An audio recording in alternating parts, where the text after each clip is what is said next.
오늘 아침을 여는 말씀은 누가복음 11장 1절 말씀입니다.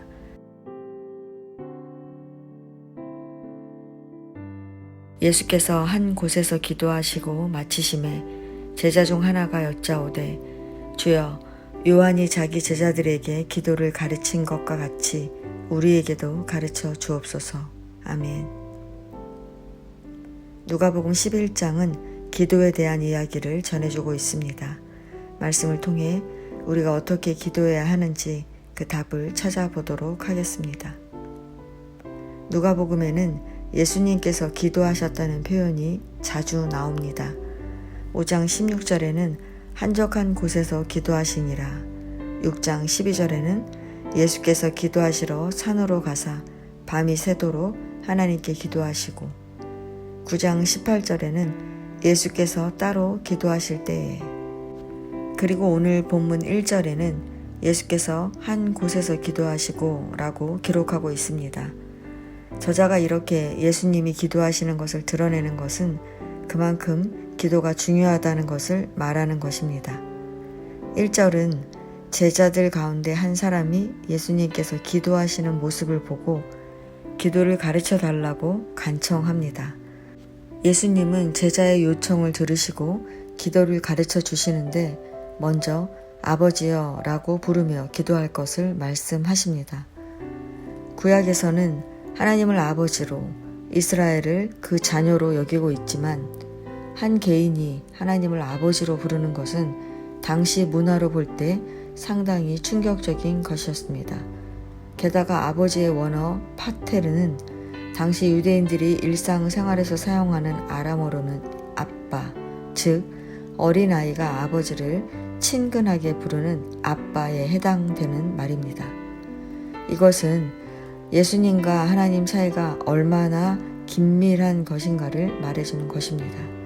그러므로 예수님이 제자들에게 하나님을 아버지로 부르며 기도하라는 것은 하나님과 관계를 맺으라는 것입니다. 그것도 어린아이가 아빠 부르는 것처럼 아주 친밀한 관계를 맺으라는 것입니다. 왜 하나님과 친밀한 관계를 맺어야 합니까? 왜냐하면 우리가 하나님과 친밀하게 교제해야 하나님을 더 깊이 알 수 있기 때문입니다. 예수님께서 기도를 가르치실 때 먼저 하나님과 친밀한 관계를 맺으라는 것은 그래야 우리가 제대로 기도할 수 있기 때문입니다. 기도는 그저 우리가 원하는 것을 구하는 것이 아닙니다. 그리고 하나님은 우리가 무엇을 구하기 전에 이미 우리에게 있어야 할 것을 다 알고 계십니다. 그럼에도 우리가 기도해야 하는 것은 기도는 우리가 하나님께 나아가 구하기만 하는 것이 아니라 구하고 하나님의 말씀을 듣기 위해 침묵하며 하나님 앞에 가만히 기다리는 것이기 때문입니다.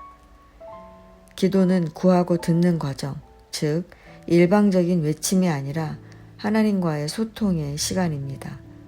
그렇기 때문에 우리가 먼저 하나님과 관계를 맺어야 소통할 수 있는 것입니다. 우리는 이렇게 하나님과 소통하면서 하나님을 알게 되기 때문에 우리의 기도가 바뀌고 인생이 바뀌는 것입니다. 우리는 우리의 일신상의 문제를 넘어 우리의 삶에서 하나님을 드러내는 기도를 드리게 됩니다. 이것이 하나님 나라 백성이 드리는 기도입니다. 이처럼 우리가 하나님을 아버지로 부를 때 비로소 하나님 아버지의 이름을 거룩히 여김 받도록 기도하고 하나님이 통치하시는 나라가 임하도록 구하게 되는 것입니다. 더불어 그 길을 걸어가는 여정 중에 날마다 일용할 양식을 주시고 우리가 죄에 빠지지 않고 시험에 들지 않도록 간구하게 되는 것입니다. 이것이 우리가 구해야 할 기도입니다. 우리가 아무리 예수님께서 가르쳐 주신 기도를 드린다고 할지라도 일회성의 기도에 머물러서는 안 됩니다.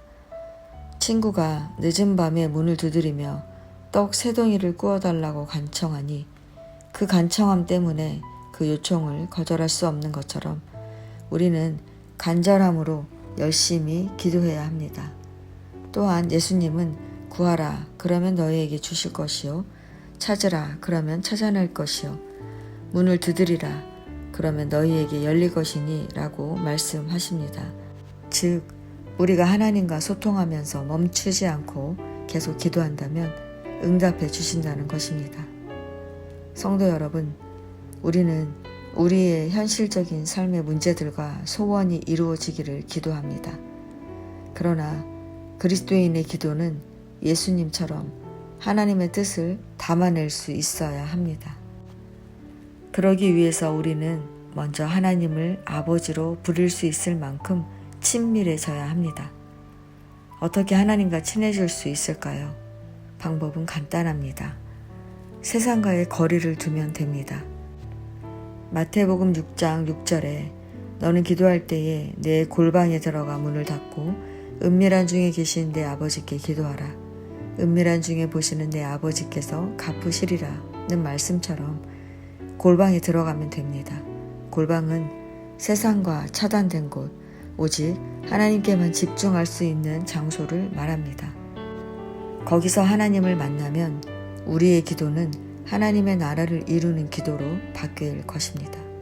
성도 여러분, 먼저 하나님과 친밀해지는 자리로 나아가시기 바랍니다. 그곳에서 하나님을 만나고 우리를 향한 아버지의 뜻을 분별하여 그 뜻을 이루어드리는 저와 여러분 되기를 바랍니다. 그것이 하나님이 기뻐하시는 기도입니다.